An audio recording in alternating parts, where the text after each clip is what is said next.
মোৰ ইয়ালৈ আহিবলৈ মোৰ হাতত 100 টকা এটাও নাইকিয়া মানে। মুগাৰ কাৰণেতো আমাৰ ইয়াতে আহে বেছিভাগ মানুহ। চলি আছে। আজিকালিতো আপোনাৰ শুৱালকুছিলৈ মানুহ নাযায়, আজিকালি মানুহ ধেমাজিলৈ আহে।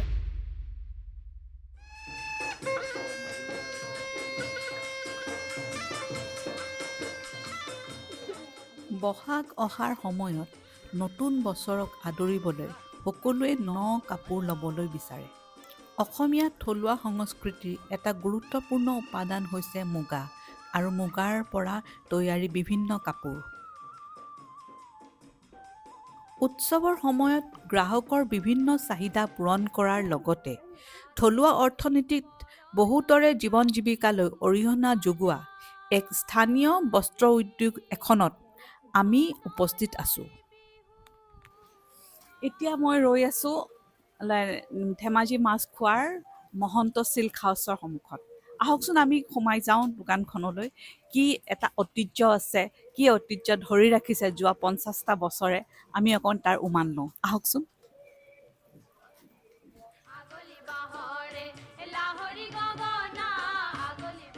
ধেমাজি জিলাৰ মাছখোৱা চাৰিআলিত অৱস্থিত মহন্ত চিল্ক হাউচৰ স্বত্বাধিকাৰ নৰহৰি মহন্ত। 82 বছৰীয়া নৰহৰি মহন্তই এক দুৰন্ত তৰুণৰ দৰে বিগত অৰ্ধ শতাধিক জুৰি তেওঁ গঢ়ি তোলা ব্যৱসায়িক প্ৰতিষ্ঠানখন চলাই আহিছে। মই আছোঁ এতিয়া ধেমাজি মাছখোৱাৰ মহন্ত চিলিগাঁৱত। চিল্ক হাউচত, আৰু আমি আজি কথা পাতিবলৈ আহিছোঁ ইয়াৰ স্বত্বাধিকাৰ নৰহৰি মহন্তৰ লগত। আহকচোন আমি তেওঁৰ বিষয়ে জানো অকণমান। নমস্কাৰ। নমস্কাৰ।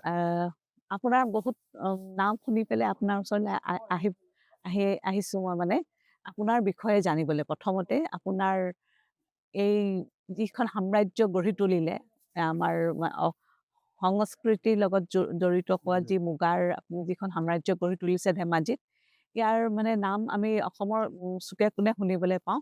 আজি আপোনাৰ মুখেৰে জানোচোন আপোনাৰ গোটেই জীৱনৰ কাহিনী বুলিয়ে কৈছোঁ আৰু আৰম্ভণিৰ পৰা আজিলৈকে। মোৰ জীৱন কাহিনীটো বৰ দুখকৰ। মই খুব ক্ষুদ্ৰ পৰিয়ালৰ পৰা আহিলোঁ। মোৰ অৱস্থা খুব বেয়া সেই সময়ত। মোৰ ইয়ালৈ আহিবলৈ মোৰ হাতত 100 টকা এটাও নাইকিয়া মানে। মোৰ এখন চাইকেল আছিলে, সেই চাইকেলেদি মই গুৱাহাটীত আগতে চাউলৰ বেপাৰ কৰিছিলোঁ, বাহিৰৰ পৰা টানিবলৈ কৰিছিলোঁ। তাৰ পৰা আহি মই এই চাইকেলখনকে গাড়ীত হেৰি মই শিৱসাগৰ পালোঁ। শিৱসাগৰত মই বৰ সুবিধাজনক নাপালোঁ, নাপাই আহিলোঁ ঢকুৱাখানাত আহি মই প্ৰফুল্ল কলিতা, নাৰায়ণ কলিতাৰ দোকানৰ পৰা অলপ চলপ কাপোৰ লৈ এই অঞ্চলত মই কাপোৰ বিক্ৰী কৰি ফুৰিলোঁ।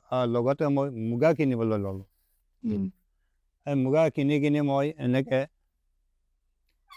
কেইবছৰমান যোৱাৰ পাছত প্ৰায় এই 76 পৰা এইফালে 85লৈ মই তেনেকৈ সেই বেপাৰ কৰি থাকিলোঁ।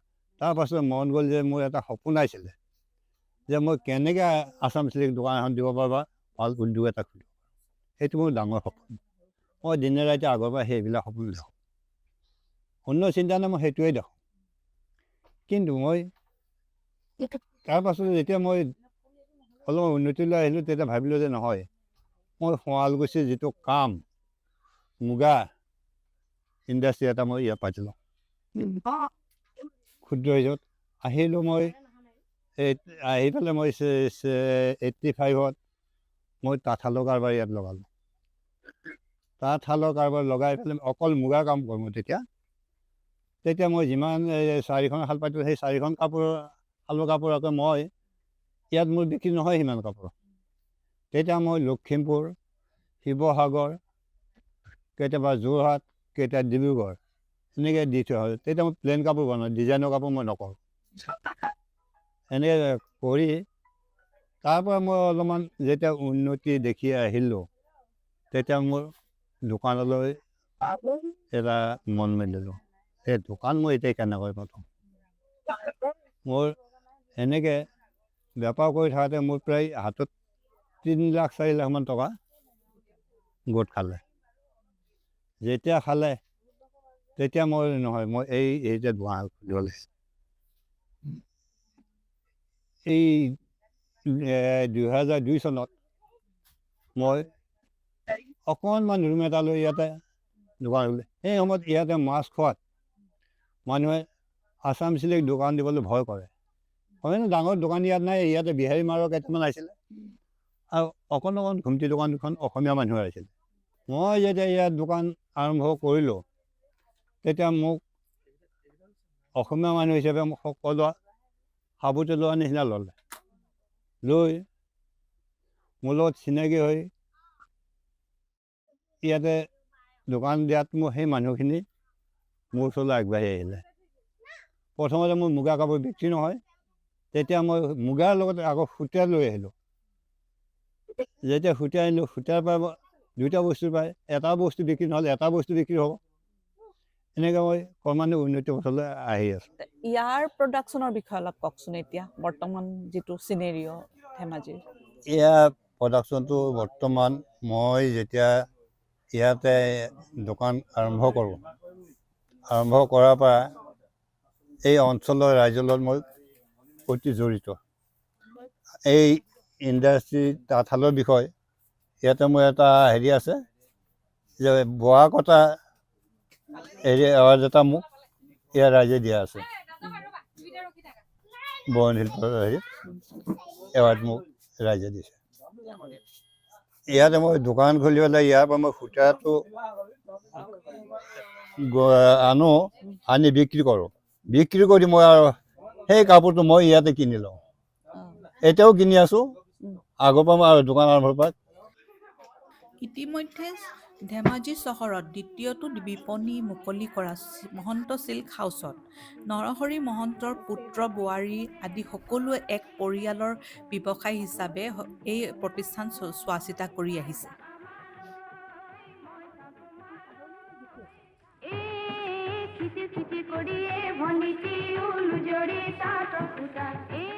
মুগা সূতাৰ উৎপাদন কমি অহাৰ লগে লগে নকল আৰু ভেজাল মুগা সূতাই এই থলুৱা উদ্যোগলৈ এক প্ৰত্যাহ্বান জনাই আহিছে। এনে কেনেকুৱা এইবিলাক কিলো এতিয়া? এইবিলাক কিলো মোটামুটি 35,000 আছে। অৰিজিনেল বেষ্ট কোৱালিটি যিটো। কোৱালিটিটো কেনেকৈ ডিপেণ্ড কৰে, কিহৰ ওপৰত ডিপেণ্ড কৰে? কোৱালিটি এতিয়া আমি চালে বুজি পাওঁ। মানে গাঁৱত কি হয়, এই মুগা সূতাটো তাৰমানে বহুত ভেজাল কৰি বনায়। ইয়াতে কাটোতে মানে বহুত ভেজাল কৰে। তাৰমানে এইটো আপুনি যেতিয়া কাটিব সেইটো চাব লাগিব। মানে যোনে চাব নাজানিলে সি মানে যদি এইটো কাপোৰ আকৌ টেষ্ট কৰি দিয়ে তেতিয়া মানে কিছু ওলাই পৰিব, টেষ্ট কৰিলে ওলাই পৰিব। কিন্তু গাঁৱত মানে এইবিলাক অকণমান ভেজালেই কৰে আজিকালি। মই শুনা পাইছোঁ কথাটো যে হয়। এনেকৈ সূতাটোত মানে মিক্স কৰে। এইটো বস্তুটো কেনেকৈ কৰে, মানে কামটো? সেইটো কেনেকৈ কৰে মানে টচ এডাল দি দিব, টচডালটো মিহি মিহি টচডাল দি দিব আৰু তাতে মানে মুগা 3-4টা মান লগাই দিব। তেতিয়া মানে মানে বহুত সূতা ওলাব আৰু। হয়।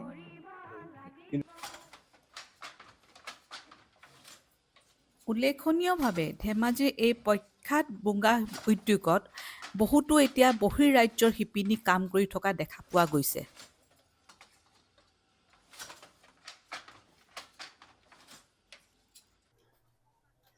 ইয়াতে আমাৰ প্ৰায় 90% আমাৰ অসমীয়া যুৱকে কাম কৰি আছে এই মাছ খোৱা এৰিয়াত।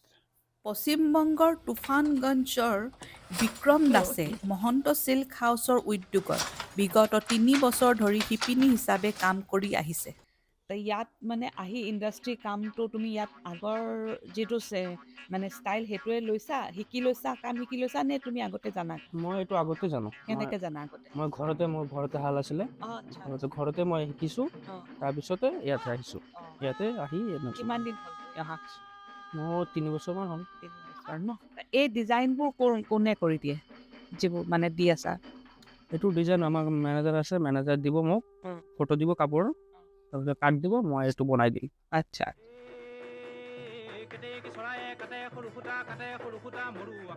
নিভাঁজ থলুৱা ডিজাইন, উন্নত মানদণ্ড আৰু জাতীয় সাংস্কৃতিক জীৱনৰ আদৰৰ বাবে মহন্ত চিল্ক হাউচৰ উৎপাদিত বস্ত্ৰ দেশে বিদেশে সমাদৃত হৈছে আৰু এখন ডাঙৰ বজাৰ পাবলৈ সামৰ্থ্য হৈছে।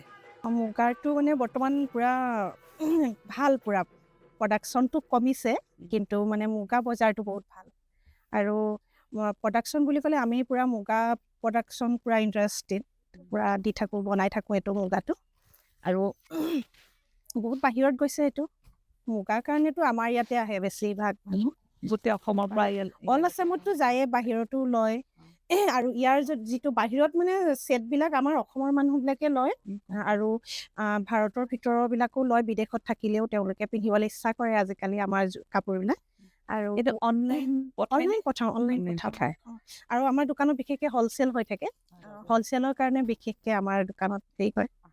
আচলতে কি হয়, ইয়াত পৰ্যাপ্ত পৰিমাণে আমি বিভিন্ন ধৰণৰ থলুৱা বা যিখিনি ইয়াতে উৎপাদিত বস্ত্ৰ পোৱা যায়, ইয়াত পৰ্যাপ্ত পৰিমাণে আমি চিলেকশ্যন কৰি কালেকশ্যনবিলাক নিবলৈ সক্ষম হওঁ। এইটো ভাল লাগে, সেইকাৰণে সেইটো কাৰণে ইয়ালৈ থাকোঁতে ইয়ালৈ অহা হয়।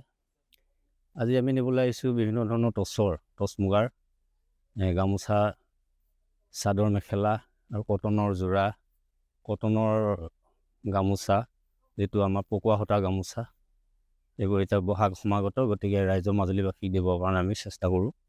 গতিকে আমি ইয়াৰ পৰা নিবলৈ আহিছোঁ।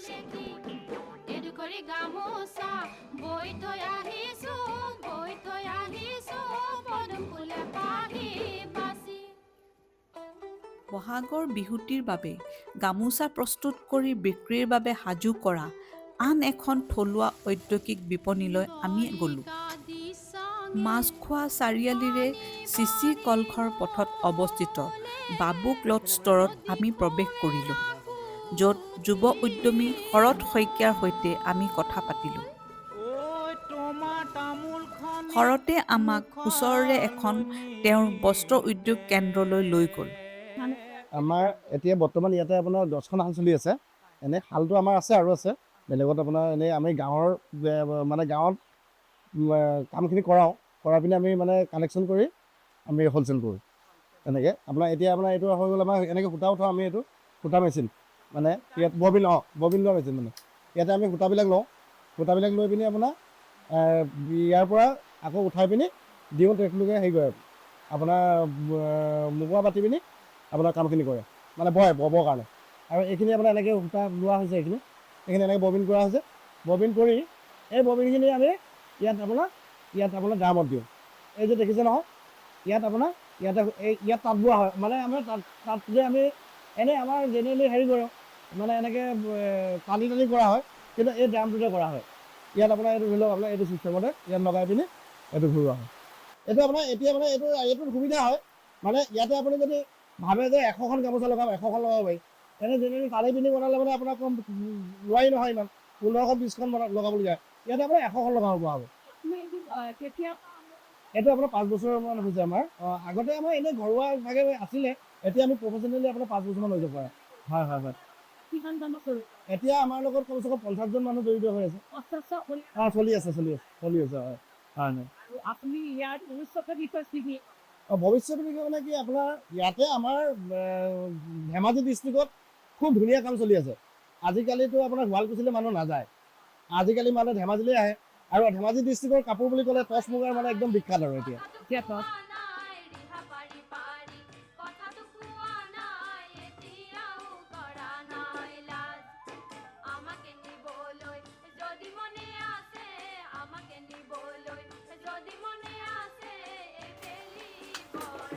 শৰৎ শইকীয়াৰ মুগা উদ্যোগত এটা গুৰুত্বপূৰ্ণ দিশ দেখিবলৈ পোৱা গ'ল।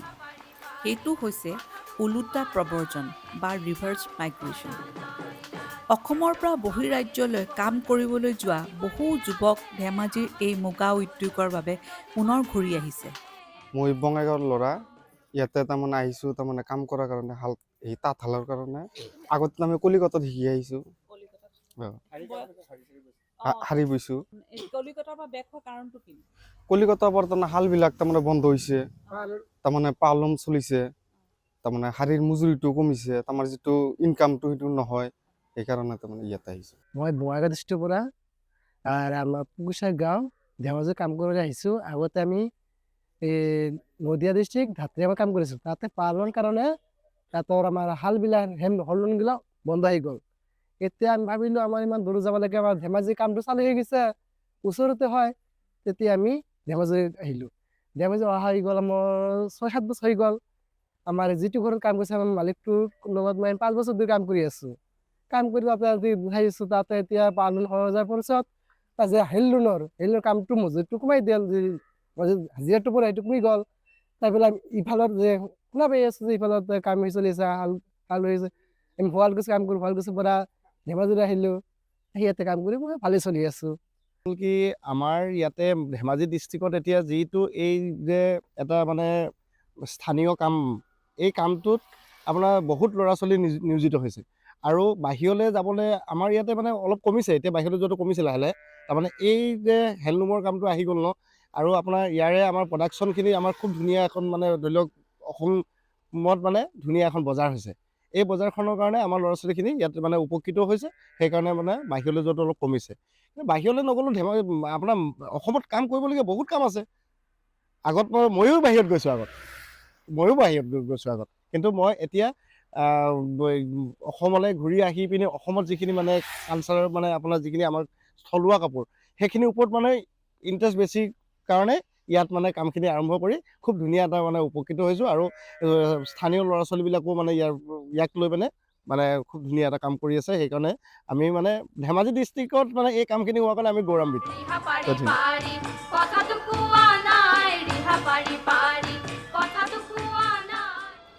অসমৰ ঐতিহ্যময় আৰু বৰ্তমানে বৰ্ধিত চাহিদা লাভ কৰা মুগা শিল্পই সাম্প্ৰতি অস্তিত্বৰ সংকটত ভুগিছে। মুগা পলু পোহা চুমনিসমূহৰ আশে-পাশে গঢ়ি উঠা চাহ বাগানসমূহত প্ৰয়োগ কৰা কীটনাশক দ্ৰব্যই মুগা উৎপাদনৰ হ্ৰাস কৰিছে আৰু এক ভাবুকিৰ সৃষ্টি কৰিছে। এই মুগা অৱস্থাটো বৰ্তমান সন্তোষজনক নহয় এতিয়া। আচ্ছা, কি কাৰণে নহয়, কেনেকুৱা ধৰণৰ? নহয় মানে ইয়াতে বায়ু পানীৰ সেইটো বহুত হেৰি হৈ গ'ল, সলনি হৈ গ'ল। যেনেকুৱা এতিয়া মানুহে আগতে বাগান আছিলে, বাগানত এই চাহ বাগান লগালে, চুম বাগান আছিলে, চুমৰ ঠাইত চাহ বাগান হ'ল, চাহ বাগানত হ'লে ঔষধ ব্যৱহাৰ কৰা হ'ল। কীটনাশক ঔষধ যেতিয়া ব্যৱহাৰ কৰে, সেই গেছটোৱে মুগাখিনি মাৰি পেলায়। অলপ এটা হাৱা লাগিলে সেই মুগাটো সেই জেগাত থাকিব নোৱাৰে। কাৰণ যদি আপোনাৰ বাগানখন যদি ওচৰত হয়, তেতিয়াহ'লে সেই জেগাডোখৰত চুমনি মানে ৰাখিবলৈ অলপ দিগদাৰ হয়। তো সেইকাৰণে মানুহে মানে বাগানেই লগাই দিছে, চুমনিটো মানে অলপ কমি গৈছে। এইটো চুমনি কমি গৈছে। গতিকে নতুন বছৰত আহক সকলোৱে আমাৰ অসমৰ এই অনন্য সম্পদ মুগা শিল্পক সংৰক্ষণৰ বাবে প্ৰতিজ্ঞাবদ্ধ হওঁ।